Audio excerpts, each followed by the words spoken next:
Bom, gente, esse trabalho, na verdade, é um trabalho que está sendo desenvolvido pelo meu estudante de mestrado. É uma das minhas primeiras orientações, né? É um trabalho relativamente simples, desenvolvido pelo Tiago Rosa Sampaio. Bom, o trabalho, ele trata, na verdade, de um desenvolvimento de um sistema microfluídico à base de uretano acrilato, que é uma resina usada para se fazer carimbos, né? E a gente usou esse sisteminha para fazer uma detecção por quimiluminescência.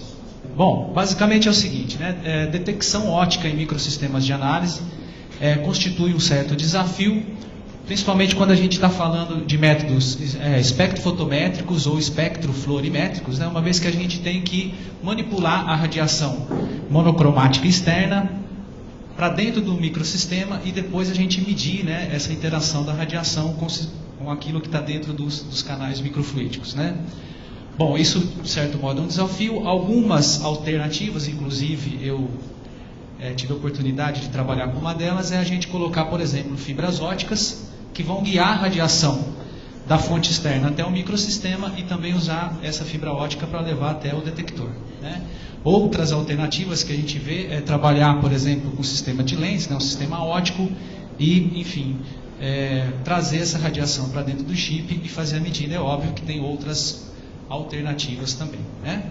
Bom, dentro dessa dificuldade surge então a quimiluminescência.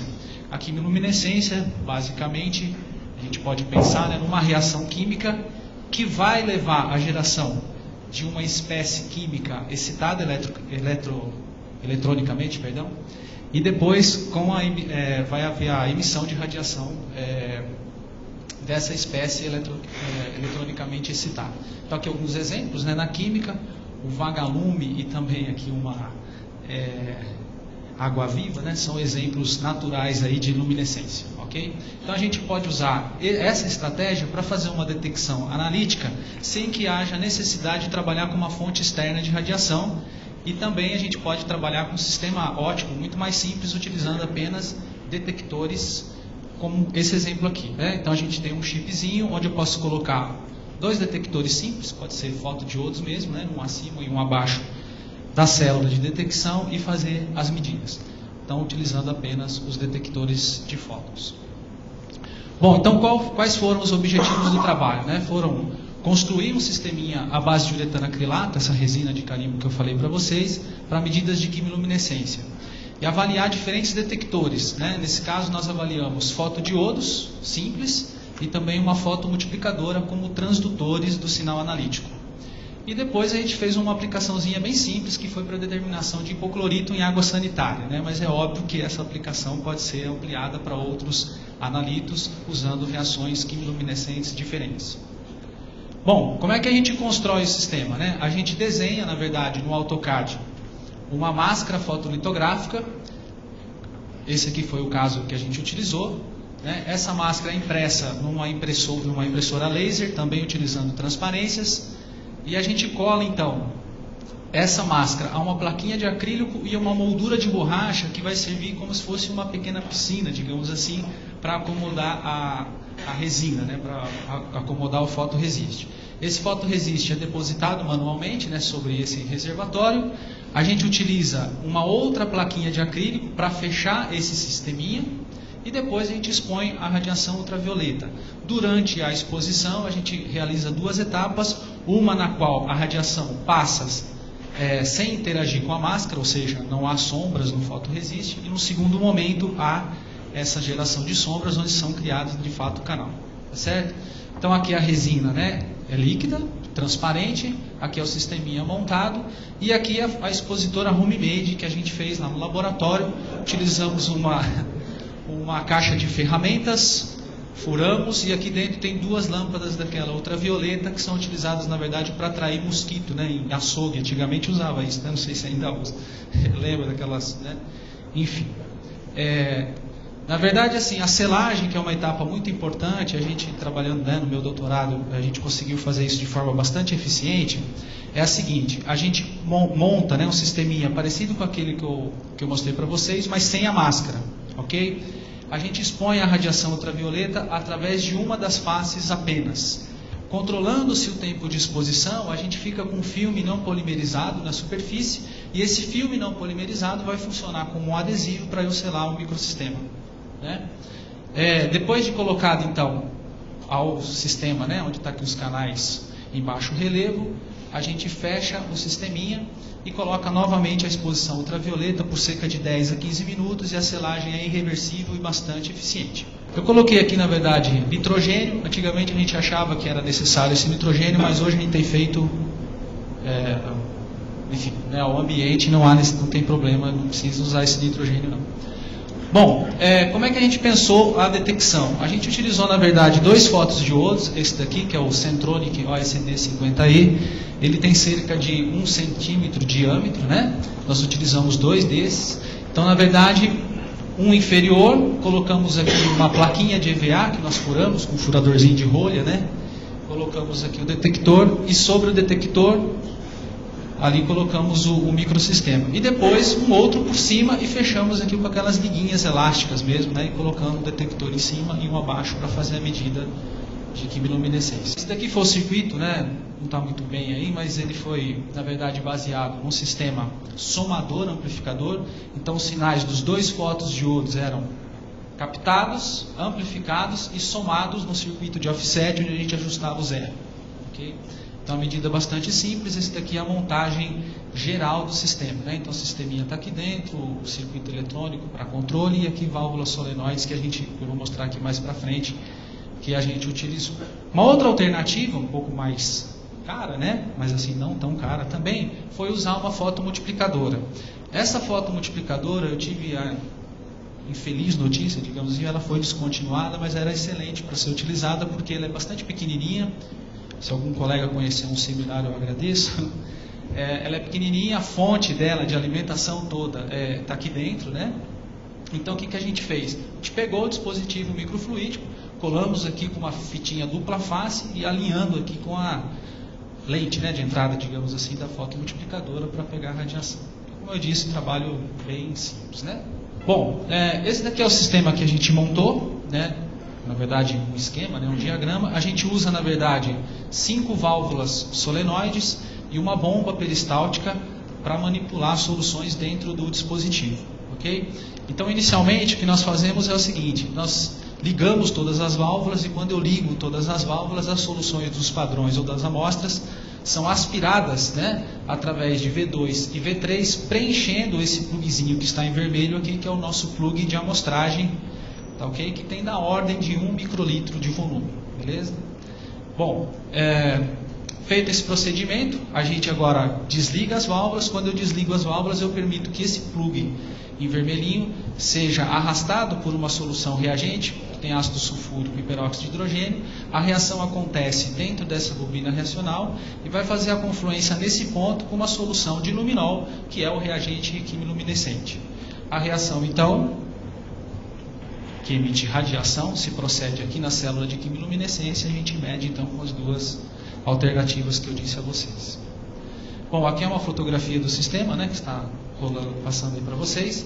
As dimensões, né, mais ou menos do tamanho aí, um pouquinho menor talvez do que um cartão de crédito, 6,5 por 3,5 por 0,4 centímetros.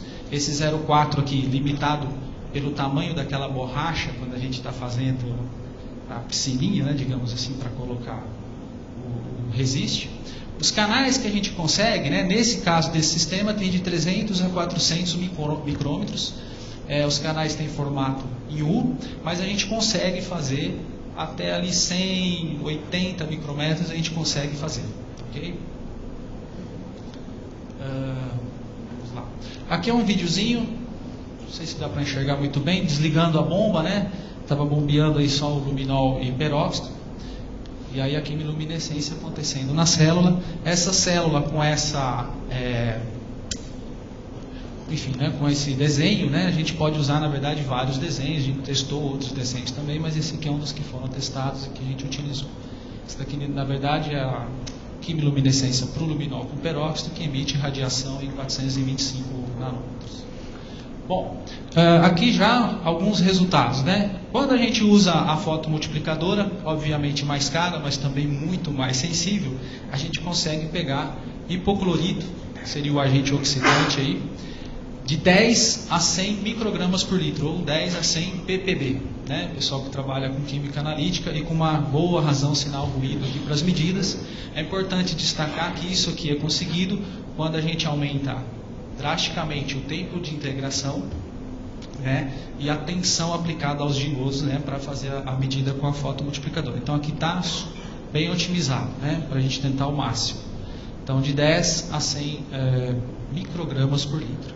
A frequência analítica que a gente consegue é da ordem de 150 injeções por hora, e a gente tem que bombear, na verdade, as soluções com uma vazão relativamente grande, digamos assim, para microfluídica, que é da ordem de 1 ml por minuto, porque a reação quimiluminescente, neste caso aqui, ela é muito rápida e a máxima intensidade acontece imediatamente após a mistura das soluções. Então a gente tem que fazer essa medida rápida e com isso a gente tem que trabalhar com vazões elevadas, né?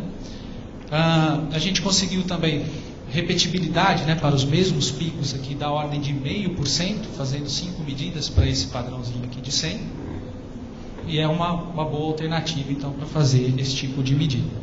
Aqui é uma curva analítica, né, que a gente vai fazer a calibração para essa faixa de concentração, uma boa correlação linear, né? Bom, essa daqui já é a medida com fotodiodo. Com fotodiodo foi um circuito muito mais barato, né, mais simples da gente fazer, só que aí que acontece, né, a sensibilidade, mesmo amplificando lá o máximo que a gente consegue, a gente fez medidas da ordem de 2 a 10 miligramas por litro. Ou seja, a concentração mínima aqui aumentou 200 vezes em relação ao que a gente estava fazendo com a fotomultiplicadora. Okay? Mesmo assim, né, a gente conseguiu o que nós chamamos aqui de fiagrama, porque isso aqui na verdade é um microsistema de análise em fluxo. Esse fiagrama aqui a gente conseguiu, né, com boa razão sinal-ruído, e aqui também as soluções das amostras, que no caso da água sanitária teve que ser bem diluído, porque a água sanitária é cheia de hipoclorito, né? Eu achei uma amostra muito boa essa, né? Enfim. Mas aí a gente fez a calibração, né, essa curva analítica, frequência analítica aqui um pouquinho menor, 80 injeções por hora, repetibilidade para o padrão aqui de 20 miligramas por litro, da ordem de 0,3%. Também uma boa curva analítica, né, com boa correlação e tudo mais. Isso daqui ficou melhorzinho porque passa exatamente no zero, né? A outra não estava passando. E para finalizar, né, a gente aplicou isso à determinação de hipoclorito em água sanitária e comparamos, né, os resultados aqui do microfia com uma titulação convencional, com um método de referência para a gente poder comparar os resultados. E os resultados ficaram bastante parecidos, né, com erros aqui menores do que 5% entre os dois métodos que foram utilizados. Bom, como conclusões, né, a gente pode dizer que nós tivemos aí uma aplicação satisfatória para determinações quimiluminescentes.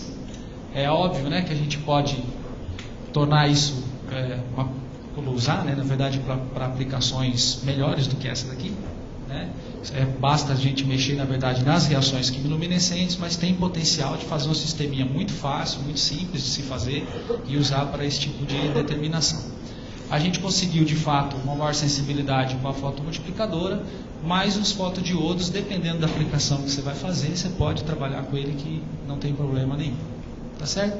É só isso mesmo, o trabalho é bastante simples. Eu gostaria de agradecer aqui publicamente aos organizadores do evento, em especial o Wendel e o Ângelo. É um prazer estar aqui com vocês e estou aproveitando muito, né, aqui o workshop. Quero agradecer também ao Instituto Nacional de Ciências e Tecnologias Analíticas Avançadas, né, que tem nos ajudado, principalmente aqueles que estão começando, né, como eu, lá na Universidade de Brasília, e também ao Decanato de Pós-Graduação da Universidade de Brasília, que tem financiado os nossos projetinhos lá. Muito obrigado.